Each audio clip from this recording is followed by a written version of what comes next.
ಕನ್ನಡ ಚಿತ್ರರಂಗದ ಕಟ್ಔಟ್ಸ್ಗಳಾಗಲಿ ಅವರ ಒಂದು ನಾಯಕ ನಾಯಕಿಯರ ಒಂದು ಚಿತ್ರ ಆಗಲಿ ತುಂಬ ಚೆನ್ನಾಗಿ ಕಾಣಬೇಕಂದ್ರೆ ಅದಕ್ಕೊಂದು ಆರ್ಟ್ಸ್ ಇರಲೇಬೇಕು. ಸುಮಾರು 86 ವರ್ಷಗಳಿಂದ ಕನ್ನಡ ಚಿತ್ರರಂಗದಲ್ಲಿ ಸದಾ ಆ್ಯಕ್ಟಿವ್ ಆಗಿದ್ದಂತಹ ರಾಜ್ ಕಮಲ್ ಆರ್ಟ್ಸ್ ಇನ್ನು ಸಂಪೂರ್ಣವಾಗಿ ಕಣ್ಮರೆಯಾಗುತ್ತೆ. ಸುಮಾರು 86 ವರ್ಷಗಳ ಕಾಲ ಕೆಲಸ ನಿರ್ವಹಿಸಿದಂಥ ರಾಜ್ ಕಮಲ್ ಆರ್ಟ್ಸ್ ಶಾಶ್ವತವಾಗಿ ಮುಚ್ಚುತ್ತೆ. ಸೊ ಯಾಕೆ ಮುಚ್ಚೋಗ್ತಾ ಇದೆ, ಏನಾಗಿದೆ ರಾಜ್ ಕಮಲ್ ಆರ್ಟ್ಸ್ಗೆ, ಇದ್ರ ಬಗ್ಗೆ ಮಾತಾಡೋಕ್ಕೆ ಅವರ ತಂಡ ನಮ್ಮ ಜೊತೆಗಿದೆ. ಸದ್ಯಕ್ಕೆ ನೀವು ನೋಡ್ತಾ ಇದ್ದೀರಾ ಮರಿಯಪ್ಪನ ಪಾಳ್ಯದಲ್ಲಿರುವಂಥ ರಾಜ್ ಕಮಲ್ ಆರ್ಟ್ಸ್. ಇದು ಸುಮಾರು 86 ವರ್ಷಗಳಿಂದ ಇಲ್ಲಿ ಹಲವಾರು ನಾಯಕ ನಾಯಕಿಯರ ಒಂದು ಬ್ಯಾನರ್ಗಳನ್ನು ರೆಡಿ ಮಾಡಿದೆ, ಕಟ್ಔಟ್ಸ್ಗಳನ್ನು ರೆಡಿ ಮಾಡಿದೆ. ಸಾಕಷ್ಟು ಚಿತ್ರಮಂದಿರದಲ್ಲಿ ಇಲ್ಲಿಂದನೇ ತಯಾರಾಗಿ ಹೋಗಿದ್ದಂಥ ಕಟ್ಔಟ್ಸ್ಗಳು ಚಿತ್ರಮಂದಿರದ ಎದುರುಗಡೆ ರಾರಾಜಿಸಿದೆ. ಮೆಜೆಸ್ಟಿಕ್ಕಲ್ಲಿರುವಂಥ ಪ್ರತಿಯೊಂದು ಥಿಯೇಟರಲ್ಲೂ ಇವರು ಮಾಡಿದಂತಹ ಕಟ್ಔಟ್ಗಳೇ ರಾರಾಜಿಸ್ತಾ ಇರುವಂಥದ್ದು ನೀವು ನೋಡ್ತಾ ಇದ್ದೀರಾ. ಇಲ್ಲಿ ಕೊನೆಯ ಒಂದು ಕಟ್ಔಟಿನ ಒಂದು ಕೆಲಸ ನಡೀತಾ ಇದೆ. ಇದೇ ಲಾಸ್ಟ್ ಕಟ್ಔಟಿಗೆ ಟಚ್ ಅಪ್ ಆಗ್ತಾ ಇರುವಂಥದ್ದು. ಇವತ್ತಿಗೆ ಸಂಪೂರ್ಣವಾಗಿ ಇಲ್ಲಿಯ ಕೆಲಸ ಮುಗಿದ ಮೇಲೆ ಈ ರಾಜ್ ಕಮಲ್ ಆರ್ಟ್ಸಿನ ಶಟರ್ ಡೌನ್ ಆಗುತ್ತೆ, ಶಾಶ್ವತವಾಗಿ ಮುಚ್ಚಿ ಹೋಗುತ್ತೆ. ಸೊ ನೀವು ನೋಡ್ತಾ ಇರ್ಬೋದು ಅಣ್ಣವರು ಜೊತೆಗೆ ಶಿವಣ್ಣ, ಪುನೀತ್ ರಾಜ್ಕುಮಾರ್ ಇರುವಂತಹ ಕಟ್ಔಟ್ಗಳದ್ದೇ ಒಂದು ಕೆಲಸ ನಡೀತಾ ಇರುವಂಥದ್ದು. ಅಣ್ಣವರ ಚಿತ್ರ ಆಗಿರ್ಬೋದು, ಶಿವಣ್ಣ ಚಿತ್ರ ಆಗಿರ್ಬೋದು, ಅಪ್ಪು ಅವರ ಚಿತ್ರ ಏನಿದೆ, ಈ ಮೂರು ಜೊತೆಯಾಗಿರುವ ಚಿತ್ರದ ಮೂಲಕವೇ ಆ ಬಣ್ಣ ಬಳಿಯುವಂಥ ಕೆಲಸಕ್ಕೆ ಒಂದು ಫುಲ್ ಸ್ಟಾಪನ್ನು ರಾಜ್ ಕಮಲ್ ಆರ್ಟ್ಸ್ ನೀಡ್ತಾ ಇದೆ. ಅದರ ಕೆಲಸ ಇವತ್ತು ನಡೀತಾ ಇರುವಂಥದ್ದು. ಇವತ್ತು ಸಂಜೆ ಈ ಒಂದು ಏನು ರಾಜ್ ಕಮಲ್ ಆರ್ಟ್ಸ್ನ ಶಟರ್ ಡೌನ್ ಆಗುತ್ತೆ, ಅಲ್ಲಿಗೆ ಕಂಪ್ಲೀಟ್ ಆಗಿ ಇವರ ಕೆಲಸ ಇವತ್ತಿಗೆ ಮುಕ್ತಾಯ ಆಗುತ್ತೆ. ಇನ್ನು ಮುಂದೆ ಯಾವತ್ತೂ ಕೂಡ ರಾಜ್ ಕಮಲ್ ಆರ್ಟ್ಸ್ ಮತ್ತೆ ಪುನರಾರಂಭ ಆಗಲ್ಲ ಅನ್ನುವಂಥದ್ದನ್ನು ಅವರ ತಂಡದವರು ಬೇಸರದಿಂದ ಹೇಳ್ತಾ ಇದ್ದಾರೆ. ಸದ್ಯಕ್ಕೆ ಅದರ ಓನರ್ ಆಗಿರುವಂಥ ಕೃಷ್ಣ ಅವ್ರು ನಮ್ಮ ಜೊತೆಗಿದ್ದಾರೆ, ಅವ್ರನ್ನ ಮಾತಾಡಿಸ್ತಾ ಹೋಗ್ತೀನಿ. ಸರ್, ಸುಮಾರು 86 ವರ್ಷಗಳಿಂದ ಇಲ್ಲಿ ಯಾವುದೇ ಸಿನಿಮಾ ಬರಲಿ, ಯಾರದೇ ನಟರ ಬರ್ಡೇ ಇರಲಿ, ಏನೇ ಇರಲಿ, ಇಲ್ಲೇ ಕಟ್ಔಟ್ಸ್ಗಳು ರೆಡಿ ಆಗ್ತಾ ಇರುವಂಥದ್ದು. ಸೊ ಸಡನ್ನಾಗಿ ರಾಜ್ ಕಮಲ್ ಆರ್ಟ್ಸ್ ಇನ್ನಿಲ್ಲ, ಅದು ಮುಚ್ಚೋಗುತ್ತೆ ಅಂತ ಒಂದು ನೋವಿಂದ ಹೇಳ್ಕೋತಾ ಇದ್ದೀರಾ. ರೀಸನ್ ಏನು ಸರ್? ಮೇಡಮ್, ಬಿಸ್ನೆಸ್ ಇಲ್ಲ, ಮುಂಚೆ ಥರ ಬಿಸ್ನೆಸ್ ಇಲ್ಲ. ತಿಂಗಳಿಗೆ ಇಲ್ಲ ಅಂದರೂ ಒಂದು 40ರಿಂದ 50 ಕಟೌಟ್ ಮಾಡ್ತಕ್ಕಂಥ ಜಾಗದಲ್ಲಿ ವಾರದಲ್ಲಿ 1-2 ಅಥವಾ ತಿಂಗಳಿಗೆ 3-4 ಅನ್ನಂಗಿದ್ರೆ ಹೆಂಗೆ ಮೇಂಟೈನ್ ಮಾಡೋಕ್ಕಾಗತ್ತೆ? ಇವಾಗ 13 ಜನ ಸ್ಟಾಫ್ ಇದ್ದರು ನನ್ನ ಹತ್ರ ಕೆಲಸ ಮಾಡೋರು. ಸೊ ಅವ್ರು ಕರೆಕ್ಟಾಗಿ ಊಟ ಕೊಟ್ಟರೆ ತಾನೇ ಅವ್ರು ಇರೋಕ್ಕಾಗತ್ತೆ. ಇವಾಗ ಕೆಲವ್ರು ಏನು ಮಾಡಿದ್ದಾರೆ, ಈ ಬ್ಯಾನರ್ ಕಟ್ಟೋ ಕೆಲಸ, ಆಮೇಲೆ ಎಳ್ನೀರು ಹೊಡೆಯೋ ಕೆಲಸಗಳು, ನಂತರ ಎಷ್ಟೋ ಜನ ಆರ್ಟಿಸ್ಟ್ಗಳು ಈ ನಮ್ಮ ದೇವಸ್ಥಾನಕ್ಕೆ ಬಣ್ಣ ಬಳಿಯೋ ಕೆಲಸಕ್ಕೆಲ್ಲ ಹೋಗ್ಬಿಟ್ಟಿದ್ದಾರೆ. ಕಾರಣ ಏನಂದರೆ ಕೆಲಸ ಇಲ್ಲ ಅಷ್ಟೇ. ಅದರಿಂದ ನಮ್ಮ ಗೌರ್ಮೆಂಟ್ ಅವರೇನೇ ಇದು ಸದುಪರಿಯನ್ನು ಮಾಡಿದರೆ ಉಳ್ಕೊಬೋದಾಗಿತ್ತೇನೋ ಅನ್ನೋ ಒಂದು ಆಸೆ ಇತ್ತು. ಬಟ್ ಯಾರೂ ಅದ್ರ ಬಗ್ಗೆ ಯೋಚನೆ ಮಾಡ್ತಾಯಿಲ್ಲ. ಇದು ಅಳಿಸಿ ಹೋಗ್ತಾ ಇರ್ತಕ್ಕಂಥ ಕೆಲಸ. ಕುಂಚ ಕಲಾವಿದರು, ಈ ಚಿತ್ರಕಲಾ ಪರಿಷತ್ತು, ಈ ನಮ್ಮ ಕೇನ್ ಸ್ಕೂಲ್ ಆಫ್ ಆರ್ಟು, ಅಲ್ಲಿಗೆ ಬರ್ತಕ್ಕಂಥ ಆರ್ಟಿಸ್ಟ್ಗಳೇ ಬೇರೆ. ಬಟ್ ಇದು ಪ್ರಾಕ್ಟಿಕಲಾಗಿ ಮಾಡ್ತಕ್ಕಂಥ ವಿಷಯಗಳು, ಕೆಲಸ ಕಲಿತಕ್ಕಂಥದ್ದು ಬೇರೆ.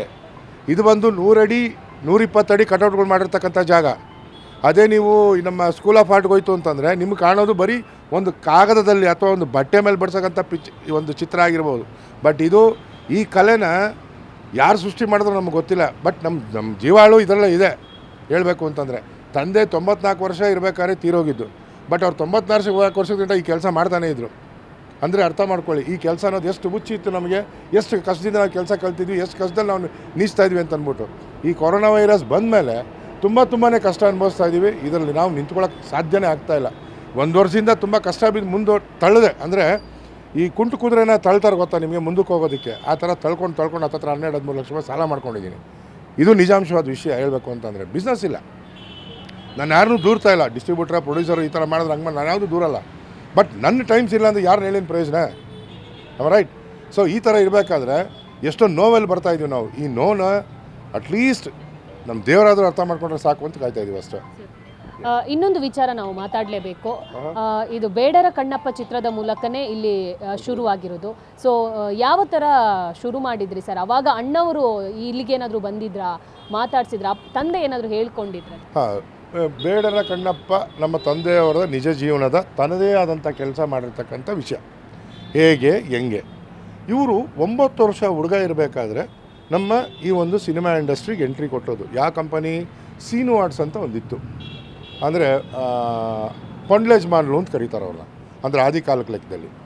ಸೊ ಅವ್ರ ಹತ್ರ ಚಿಕ್ಕ ಹುಡುಗ 9 ವರ್ಷ ಹೊಡಿರ್ಬೇಕಾದ್ರೆ ತಿನ್ನೋಕ್ಕೂ ಕಷ್ಟ ಇರ್ತಕ್ಕಂಥ ವಿಷಯ ಆ ಟೈಮಲ್ಲಿ ನನ್ನ ತಂದೆಯವ್ರ ಫ್ಯಾಮಿಲಿಗೆ ಅದಕ್ಕೆಲ್ಲ ನಮ್ಮ ಅಜ್ಜಿ ಅವ್ರನ್ನ ಕರ್ಕೊಂಬಂದು ಸೀನೋಡ್ ಸರ್ ಹತ್ರ ಸೇರಿಸಿ ತಿಂಗಳಿಗೆ ಇಷ್ಟು ಕೊಡಬೇಕು ಅನ್ನೋ ಲೆಕ್ಕಾಚಾರ ಹಾಕಿ ಅವರು ಈ ಕೆಲಸಕ್ಕೆ ಸೇರಿ ಪ್ರಾಕ್ಟಿಕಲ್ ಆಗಿ ಅಂದರೆ ಒಂದು ಸ್ಕೆಚ್ ಹೇಗೆ ಮಾಡ್ತಾರೆ, ಒಂದು ಪೇಂಟಿಂಗ್ ಹೇಗೆ ಮಾಡ್ತಾರೆ, ಅದು ಅವ್ರ ಏಜ್ ಅಲ್ಲಿ ಬಿಗಿನಿಂಗ್ ಆಗಿದ್ದು ಆಯಿತಾ. ಆ ಏಜಿಂದ ಇಲ್ಲಿ ತನಕ ಇದೇ ಡಿಪಾರ್ಟ್ಮೆಂಟಲ್ಲಿ ಬಂದಿರತಕ್ಕಂಥ ವಿಷಯ.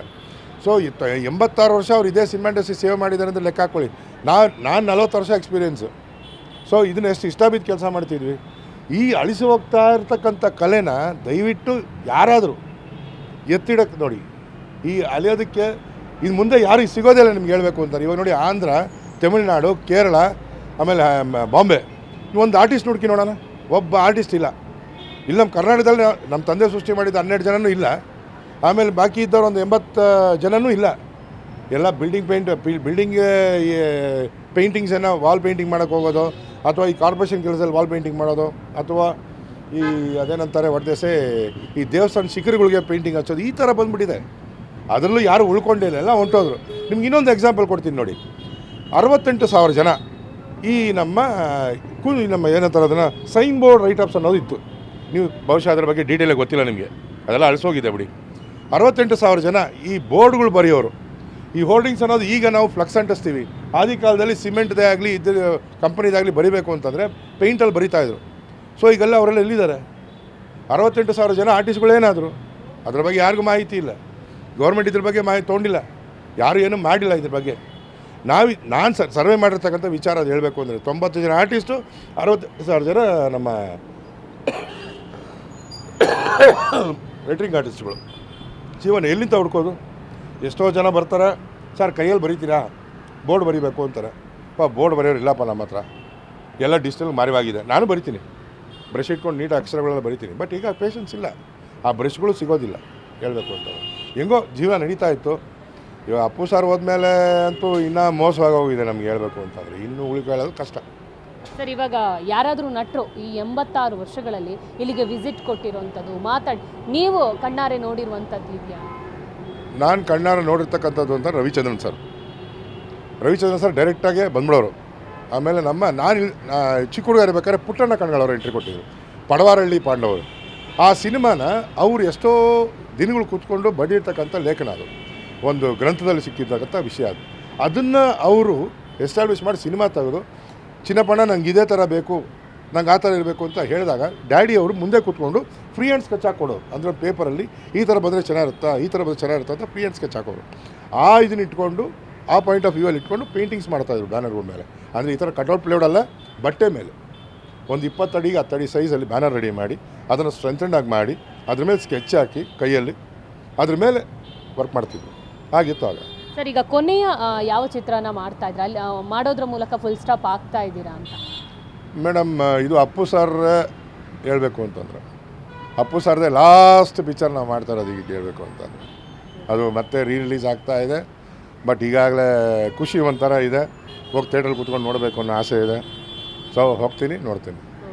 ಸೊ ಎಷ್ಟು ನೋವಿದೆ ಸರ್, ಒಂದು ಕಂಪನಿನ ಕಟ್ಟಿ ಬೆಳೆಸಿ ಅದನ್ನು ಮುಚ್ಚೋದಂದರೆ ಎಷ್ಟು ನೋವಾಗಿ, ತಂದೆ ಕಟ್ಟಿ ಕೊಟ್ಟಿರುವಂಥ ಕನಸು ಮುಚ್ಚೋಗ್ತಾ ಇದೆ. ಸೊ ಇದ್ರ ಬಗ್ಗೆ ಇದನ್ನು ಒಂದು ಸಣ್ಣದಾಗಿ ಹೇಳ್ತೀನಿ. ಇವಾಗ ಅವಾಗ ನಮ್ಮ ಹತ್ರ ದುಡ್ಡುಗಳಿರಲಿಲ್ಲ ಕಂಪನಿ ಹಾಕ್ಬೇಕಾದ್ರೆ, ನನ್ನ ಜನ್ರೇಷನ್ ಬಂದಮೇಲೆ. ಸೊ ಇನ್ವೆಸ್ಟ್ ಮಾಡಿದ್ರೆ ಒಂದು 10,000 15,000 ಕೂಲಿ ಅವ್ರಿಗೆಲ್ಲ ಹೋಗುತ್ತೆ ಅಂತಂದ್ಬಿಟ್ಟು ಒಬ್ಬನೇ ನಿಂತ್ಕೊಂಡು 30 ಅಡಿಗೆ 40 ಅಡಿ ಶೆಡ್ ಹಾಕಿದ್ದೆ. ಈ ಥರ ಫುಲ್ ಸ್ಟ್ರೆಚ್ ಒಬ್ಬ ಹೆಲ್ಪರು ಎತ್ಕೊಡೋಕೆ, ಶೀಟ್ ಎತ್ಕೊಡೋಕ್ಕೆ, ಸುತ್ತ ಎತ್ಕೊಡೋಕ್ಕೆ, ಹಣೆ ಎತ್ಕೊಡೋಕೆ ಇತ್ತ. ಬಟ್ ಒಬ್ಬನೇ ನಿಂತ್ಕೊಂಡು ಶೆಡ್ ಹಾಕ್ದವ್ನು ನಾನು. ಈ ಹುಚ್ಚು ಎಂಥ ಹುಚ್ಚು ಇದು ಅಂದರೆ, ಯಾಕೋ ಸಾರಿ. ಆಮೇಲೆ ಎಲ್ಲಿದೆ, ಒಬ್ಬರೇ ಶೆಡ್ ಹಾಕಿ ಈ ಥರ ಕೆಲಸ ಮಾಡಬೇಕು ಒಂದು ಇಂಟೆನ್ಷನ್, ಅಂದರೆ ಇಂಟ್ರೆಸ್ಟ್ ಹಂಗಿತ್ತು ನನಗೆ. ಇಡಿಫೈನ್ ಅಂತಾರಲ್ಲ ಆ ಥರ ತುಂಬ ಆಸೆ ಕೆಲಸ ಮಾಡಬೇಕು ಅಂತಂದರೆ. ಅಪ್ಪು ಸರ್ ಮೀಟ್ ಮಾಡೋದು, ಅವ್ರ ಜೊತೆ ನಿಂತ್ಕೊಂಡು ಫೋಟೋ ತೆಗೆಸ್ಕೊಳ್ಳೋದು, ಎಷ್ಟೋ ಇದೆ ಆ ಥರ ಮಾಹಿತಿಗಳು ನನ್ನ ಬಗ್ಗೆ ಹೇಳಬೇಕು ಅಂತಂದರೆ ಅವ್ರದ್ದು. ಬಟ್ ಇನ್ನು ಇದನ್ನು ಅಳಿಸೋಗ್ತಾ ಇರೋದನ್ನು ನಾವು ಮಾಸ್ ಹೋಗ್ತಾ ಇದ್ದೀವಲ್ಲ ಅಂತ ತುಂಬ ಫೀಲ್ ಆಗ್ತಿದೆ ಈ ಡಿಪಾರ್ಟ್ಮೆಂಟಲ್ಲಿ. ಅದು ಏನು ಅನಿಸುತ್ತೋ, ಏನು ಕಥೆಯೋ, we are living everything. Sir, corona ಟೈಮಲ್ಲಿ ಕೂಡ, ಕೊರೋನಾ ಟೈಮ್ ನಂತರ ಕ್ರಿಟಿಕಲ್ ಆಗಿರೋದು, ಹೆವಿ ಕ್ರಿಟಿಕಲ್ ಆಗ್ತಿದೆ. ಹೆಂಗೆ ಅಂತಂದರೆ, ಪ್ರತಿಯೊಬ್ಬ ಮನುಷ್ಯ ಹೇಳಬೇಕು ಅಂತಂದರೆ, ನಾನು ಅದರಲ್ಲಿಲ್ಲ, ಪ್ರತಿಯೊಬ್ಬರು ದುಡ್ಡು ಅಂತ ಬಿದ್ದುಬಿಟ್ಟವ್ರೆ ಆಫ್ಟರ್ ಕೊರೋನಾ ವೈರಸ್. ಅದು ಯಾವ ಥರ ಆಗಿದೆ ಅಂತಂದರೆ, ಮುಂಚೆ ಕೆಲ್ಸಕ್ಕೆ ಬಂದು ಕೆಲಸ ಬೇಕು ಅಂತ ಕೇಳಿದಾಗ, ಅಣ್ಣ 2 ಹೊತ್ತು ಊಟ ಕೊಡಿ, ಆಮೇಲೆ ನೀವು ಸಂಬಳ ಏನೋ ಫಿಕ್ಸ್ ಮಾಡಿ ಅಂತ ಇದ್ರು. ಬಟ್ ಈಗಿನ ಜನ್ರೇಷನ್ ಹಂಗಲ್ಲ. ಕೊರೋನಾ ವೈರಸ್ ಆದಮೇಲೆ ನೀವು ಅಬ್ಸರ್ವ್ ಮಾಡಿದಿರಲ್ಲ ನನಗೆ ಗೊತ್ತಿಲ್ಲ. ಫಸ್ಟು ಎಷ್ಟು ಕೊಡ್ತೀರ ತಿಂಗಳಾದರೆ ಸಂಬಳ, ಆಮೇಲೆ ಕೆಲಸಕ್ಕೆ ಸೇರ್ತೀನಿ ಲೆಕ್ಕದಲ್ಲಿರೋದು ಈಗ ಪ್ರೆಸೆಂಟ್ ಸಿಚುವೇಶನ್ ಹೇಳಬೇಕು ಅಂದರೆ. ಸೊ ಇದು ಈ ಥರ ಜನ್ರೇಷನ್ ಚೇಂಜ್ ಆಗಿದೆ. ಈ ಚೇಂಜ್ ಆಫ್ ಜನ್ರೇಷನಲ್ಲಿ ಈ ಸಿನಿಮಾ ಇಂಡಸ್ಟ್ರಿ ಮಾಸ್ ಹೋಗ್ತಾ ಇದೆ ಅಂತಂದರೆ ನಾವು ಇದ್ರ ಮಧ್ಯೆ ಹೆಂಗೆ ಬೆಳೆಯೋದು? ಸರ್, ಒಂದು ಕಡೆ ಇದೆಲ್ಲ ಮಾಸು ಹೋಗೋಕ್ಕೆ ಕನ್ನಡ ಚಿತ್ರರಂಗನೂ ಕಾರಣ. ಯಾಕಂದರೆ ಸಿನಿಮಾಗಳು ಕೂಡ ಇವಾಗ ಸಕ್ಸಸ್ ಆಗ್ತಾ ಇಲ್ಲ ಥಿಯೇಟ್ರಲ್ಲಿ. ಅದು ಒಂದು ರೀಸನಾ ಹೇಗೆ ಸರ್? ಮೇಡಮ್, ಇಲ್ಲಿ ಮೇಯ್ನ್ ಪ್ರಾಬ್ಲಮ್ ಏನು ಅಂತಂದರೆ, ಸರ್ ನೀಟಾಗಿ ತೊಗೊಳ್ಳಿ, ನಾನು ಧೈರ್ಯವಾಗಿ ಹೇಳ್ತೀನಿ, ಯಾವನ ಹತ್ರ ಬೇಕಾದ್ರೆ ತೋರಿಸ್ಕೊಳ್ಳಿ. ಓಕೆ, ಈ ಸಿನಿಮಾ ಇಂಡಸ್ಟ್ರಿಲಿ ಈಗ ಪ್ರೆಸೆಂಟ್ ಇರ್ತಕ್ಕಂಥ ಸಿನಿಮಾ ಇಂಡಸ್ಟ್ರಿಯಲ್ಲಿ ಒಳ್ಳೆ ಡೈರೆಕ್ಟ್ರ್ ಇಲ್ಲ, ನಂಬರ್ 1 ಮೈನಸ್ ಪಾಯಿಂಟ್. ನಂಬರ್ 2 ಒಳ್ಳೆ ಹೀರೋ ಇಲ್ಲ. ಆಫ್ಟರ್ ಅಪ್ಪುಗಾನೆ ಇಲ್ಲಿ ಗಂಟ ಬದುಕಿದ್ರೆ ನಮ್ಗೆ ಈ ಪ್ರಾಬ್ಲಮೇ ಇರ್ತಾಯಿರಲಿಲ್ಲ. ಬಿಕಾಸ್ ಅಪ್ಪು ಸರ್ ಎಷ್ಟೋ ಜನ ಹೀರೋಗಳನ್ನ ಬದುಕಿಸಿದ್ದಾರೆ ಈ ನಮ್ಮ ಡಿಪಾರ್ಟ್ಮೆಂಟ್ ಈಗಲೂ ಅವ್ರು ಹೆಸರು ಹೇಳ್ಕೊಂಡು ಬದುಕ್ತಾರೆ. ತುಂಬ ಜನ ಇದ್ದಾರೆ, ಸುಳ್ಳು ಹೇಳ್ಬಾರ್ದು, ಬದುಕ್ತಾ ಇದ್ದಾರೆ.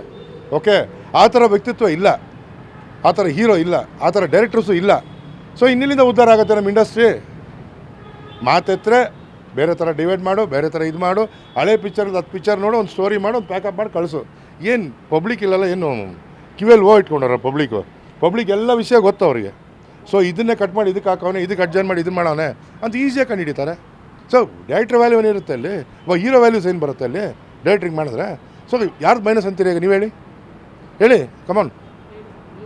ಬೀಯಿಂಗ್ ಎ ಪ್ರೊಡ್ಯೂಸರ್ ನಾನು 2 ಸಿನಿಮಾ ತೆಗೆದು ಹಾಳಾಗೋಗಿದ್ದೀನಿ. 2 ಸಿನಿಮಾ, ಒಂದಲ್ಲ 2 ಸಿನಿಮಾ ತೆಗೆದು ಹಾಳಾಗೋಗಿರೋದು ನಾನು. ಏನೋ ಇಂಪ್ಲಿಮೆಂಟ್ ಆಗಬೇಕಲ್ಲ, ಏನೋ ಮುಂದುವರಿಬೇಕಲ್ಲ ಜೀವನದಲ್ಲಿ, ಅದಕ್ಕೋಸ್ಕರ ಅದರಲ್ಲೂ ಕೈಯಾಕೆ ಮಾಡಿದ್ದೀನಿ. ಬಟ್ ಅದರಲ್ಲೂ ಮೈನಸ್ಸೇ. ಇವಾಗ ಇದನ್ನೆಲ್ಲ ಬಿಟ್ಬಿಟ್ಟು ಏನು ಮಾಡ್ತೀರಾ ಅಂತ ಕೇಳಿ. ಪೇಂಟಿಂಗ್ಸ್ ಮಾಡ್ತೀನಿ, ಕೈಯಲ್ಲಿ ಕೆಲಸ ಇದೆ. ಪೇಂಟಿಂಗ್ಸ್ ನೋಡ್ತೀರಾ? Right to see. ಓಕೆ.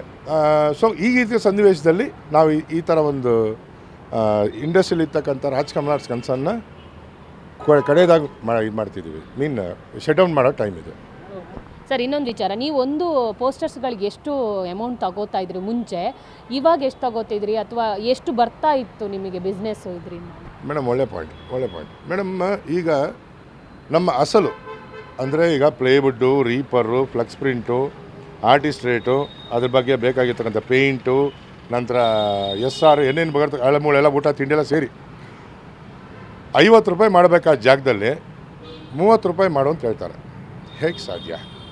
43 ರೂಪಾಯಿ ಅಸಲಾಗತ್ತೆ, 7 ರೂಪಾಯಿ ನಂಗೆ ಲಾಭ ಸಿಗುತ್ತೆ. ಅದನ್ನು ಬಿಟ್ಬಿಟ್ಟು 30 ರೂಪಾಯಿ ಮಾಡಿದ್ರೆ ಹೆಂಗೆ ಮಾಡ್ತೀರಾ? Is it possible? ಆಮೇಲೆ ಈ ಟ್ರಾನ್ಸ್ಪೋರ್ಟ್ ಅನ್ನೋ ವಿಚಾರದಲ್ಲಿ ಅರ್ಧ ಬೆಲೆ ತೊಗೊಳ್ಳಿ, ನೀವು ಆಗ್ತಾ ಇರೋದು ಫುಲ್ ಎಂಟೈರ್ ಕಡೆ ಮಾಡೋದ್ರಿಂದ 1 ಲಕ್ಷ ಅಂದರೆ ನಮಗೆ ತುಂಬ ಲಾಸ್ ಆಗುತ್ತೆ. ನಾನೇನು ಮಾಡಲಿ? ನೀವು ಅಲ್ಲಿಗೆ ಬೇಕು ಕಟ್ಟಡ ಅಂತೀರಾ, ನಾನು ತೊಗೊಂಡು ಕಳಿಸ್ತೀನಿ ಟ್ರಕ್ಕಲ್ಲಿ. ನೀವು ಅದನ್ನು ಅರ್ಧ ಬೆಲೆ ಕೊಡ್ತೀನಿ ಅಂದರೆ ಬೇಡ. ಈ ಥರ ಇಂಡಸ್ಟ್ರಿ ಕೆಲಸನೇ ಬೇಡ. ಅದು 1 ವರ್ಷದಿಂದ ನಾನು ಎಷ್ಟು ಕಳ್ಕೊಂಡಿರ್ಬೋದು? ಹತ್ತತ್ರ ಒಂದು 22-23 ಲಕ್ಷ ಕಳ್ಕೊಂಡಿದ್ದೀನಿ ಬರೀ 1 ವರ್ಷದಲ್ಲಿ. ಲಾಸ್ಟ್ ಇಯರ್ 2024 ಜನವರಿಯಿಂದ ಇಲ್ಲಿಯ ತನಕ 22-23 ಲಕ್ಷ ರೂಪಾಯಿ ಕಳ್ಕೊಂಡಿದ್ದೀನಿ. ಅದು ನಾಳೆ ಜೋಕ್. ಪರ್ ಮಂತ್ ಇಲ್ಲಿ ಹುಡುಗರನ್ನ ಸಾಕೋಕ್ಕೆ ಆಗಲಿ, ಅವ್ರ ಊಟ ತಿಂಡಿಗೆ ಆಗಲಿ, ಇಲ್ಲಿ ವಾಚ್ಮನ್ ಇರ್ತಕ್ಕಂಥ ವಾಚ್ಮನ್ ಇವನಿಗೆ ಆಗಲಿ ನಾನು ದುಡ್ಡು ಕೊಡಲೇಬೇಕು ತಾನೆ. ಹಣ ಈ ಥರ ಹೆಚ್ಚು ಕಮ್ಮಿ ಆಗಿದೆ, ಒಂದು 5,000 ಬೇಕನ್ನೋದು ಅಡ್ವಾನ್ಸ್ ಕೇಳಿದಾಗ ನಾನು ಕೊಡಲೇಬೇಕು ತಾನೆ. ಅದನ್ನು ಕೊಡೋ ಯೋಗ್ತಿಲ್ಲ ಅಂತಂದಮೇಲೆ ನಾನೇನು ಯಜಮಾನ ಅನ್ಸ್ಕೋಬೇಕು? ಬೇಡ. ಸರ್, ಇವಾಗ ಎಷ್ಟು ಜನ ಕೆಲಸ ಮಾಡ್ತಾ ಇದ್ರು, ಈಗ ಎಷ್ಟು ಜನ ಇದ್ದಾರೆ? ಸೊ ಎಷ್ಟು ಜನರ ಕೆಲಸ ಹೋಗುತ್ತೆ ಇದು ಮುಚ್ಚಿದ ಮೇಲೆ? ಮೇಡಮ್, ನನ್ನ ಹತ್ರ ಕೆಲಸ ಮಾಡ್ತಾ ಇದ್ದವರು ಟೋಟಲಾಗಿ 27 ಮಂದಿ. ಅದರಲ್ಲಿ ಅಂದರೆ ನಿಮ್ಗೆ ಹೇಳ್ತಾರೋದು ನಾನು ಒಂದು 4 ವರ್ಷದ ಹಿಂದೆ 27 ಮಂದಿಯಲ್ಲಿ ಎಲ್ರಿಗೂ ಈಗ ಆಲ್ಮೋಸ್ಟ್ ಆಲ್ ಮದುವೆ ಆಗೋಗ್ಬಿಟ್ಟಿದೆ ಹೇಳಬೇಕು ಅಂತಂದರೆ. ಅವ್ರ ಜೀವನ ನಡೆಸ್ಕೊಳ್ಳೋದಕ್ಕೆ ಅವ್ರು ಯಾವುದೋ ಒಂದು ಹುಡ್ಕೊಂಡ್ರು, ಯಾವುದೋ ಒಂದು ಮಾಡ್ಕೊಂಡು ಹೋಗ್ತಾ ಇದ್ದಾರೆ. ಅಣ್ಣ ಅಂತ ಯಾವಾಗಲೂ ಒಂದು ಸರಿ ಫೋನ್ ಹಾಕ್ತಾರೆ, ಸಂತೋಷ ಆಗುತ್ತೆ. ನೋಡಪ್ಪ, ನಾನು ಮುಚ್ತಾ ಇದ್ದೀನಿ ಕಂಪ್ನಿಲಿ, ಏನು ಮಾಡೋಕ್ಕಾಗಲ್ಲಪ್ಪ, ಬೇರೆ ದಾರಿ ಇಲ್ಲ. ಅಣ್ಣ ಹೆಂಗಣ್ಣ, ಅಷ್ಟು ವರ್ಷದ ಕಂಪ್ನಿ ಮುಚ್ಚಿಬಿಟ್ರೆ ಸಡನ್ನಾಗಿ ಹೆಂಗಣ್ಣ? ವಿಧಿ ಇಲ್ಲ, ವರಮಾನಕ್ಕೆ 10 ರೂಪಾಯಿ ಜಾಗ ಇಲ್ಲ ಅಂತಂದಮೇಲೆ ಇಟ್ಕೊಂಡೇನಪ್ಪ ಪ್ರಯೋಜನ ಅನ್ನೋ ಲೆಕ್ಕದಲ್ಲಿ ನಾನು ಹೇಳಿ ಅವ್ರಿಗೆ ಹೆಂಗೋ ಸಮಾಧಾನ ಮಾಡಿ ಹೋಗ್ತಾ ಇದ್ದೀನಿ ಅಷ್ಟೇ ಹೇಳಬೇಕು ಅಂತಂದರೆ. ಬಟ್ ನಿಜವಾಗ್ಲೂ ಈ ಕೆಲಸ ಬಿಡೋದು ನಿಜವಾಗ್ಲೂ ನನಗೆ ನಾನೇ ದ್ರೋಹ ಮಾಡ್ಕೊತಾ ಇದ್ದೀನಿ ಅಷ್ಟೇ. ಐ ಆಮ್ ನಾಟ್ ಇಂಟ್ರೆಸ್ಟೆಡ್, ಮುಚ್ಚಕ್ಕೆ ನಂಗೆ ಇಂಟ್ರೆಸ್ಟ್ ಇಲ್ಲ. ಬಟ್ ವಿಧಿ ವಿಪರೀತ ಮಾಡ್ತಾಯಿದ್ದೀನಿ.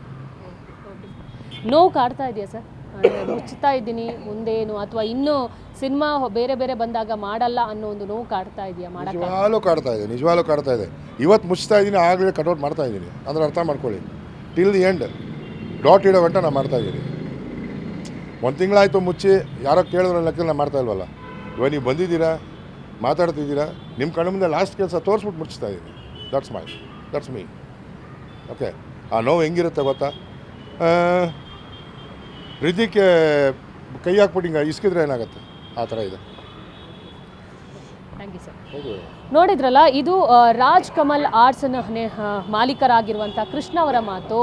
ಅಪ್ಪು ಸರ್ ಅವರನ್ನೇ ಅಪ್ಪು ಸರ್ ಒಂದು ಏನು ಕಟೌಟ್ ಇದೆ ಅದನ್ನೇ ಮಾಡಿ ಕೊನೆಯದಾಗಿ ಇದಕ್ಕೆ ಫುಲ್ ಸ್ಟಾಪ್ ಇಡ್ತಾ ಇದ್ದೀನಿ, ಇವತ್ತು ಶಟ್ ಡೌನ್ ಮಾಡ್ತಾ ಇದ್ದೀನಿ ತಮ್ಮ ಒಂದು ಕಲೆಗೆ ಅನ್ನುವಂಥ ಮಾತನ್ನು ಹೇಳ್ತಿದ್ದಾರೆ. ಇವತ್ತಿಂದ ರಾಜ್ ಕಮಲ್ ಆರ್ಟ್ಸ್ ಯಾವುದೇ ರೀತಿ ಇನ್ನು ಮುಂದೆ ಕೆಲಸ ಮಾಡಲ್ಲ, ಕಟೌಟ್ಗಳಿಗೂ ಕೆಲಸ ಮಾಡಲ್ಲ ಅನ್ನೋದನ್ನೇ ಅವರೇ ಹೇಳ್ಕೊಂಡಿದ್ದಾರೆ. ಕ್ಯಾಮರಾ ಪರ್ಸನ್ ಸಂದೇಶ್ ಜೊತೆ ದೀಪಿಕಾ ಪವರ್, ಟಿವಿ ಬೆಂಗಳೂರು.